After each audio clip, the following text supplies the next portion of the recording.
Actually, like before myEcon, I was very financially illiterate. My husband and I were professionals in our community. We had children. I was not sure how to manage money. He's a coach. I'm a corporate secretary. We were making good money and did not know why we were still struggling.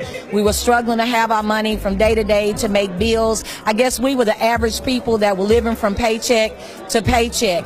Well, when I was introduced to income shifting strategy, it was through Mr. Stokes, who came to Arkansas, and I happened to be the only person in the room that day, and I enrolled. I've been with this company for 12 years since its inception, and Mr. Ivy Stokes, along with the other Alvin Curry, Mr. Leon Gibbs, and Mr. Edward Townsend, began to teach us how to change our W-4, how to save on our taxes, how to eliminate our debt, and how to build new credit, as well as to invest. And since then, what I did immediately, I increased my cash flow by $12,000 annually because we changed our W-4 form.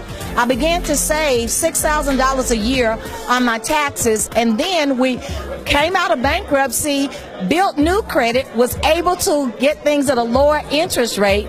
We paid off over $50,000 worth of debt, and then we turned around and made investments that increased our cash flow by over $450,000. And listen, the amazing thing is I didn't even know that my husband wanted to go into the cattle business. Well, he began to talk with Mr. Stokes about all of this investment education. How about we got cows over in Arkansas? So I'm excited about what income shifting strategy has done for me, and it's a blessing for everybody that begins to take the concept and work it.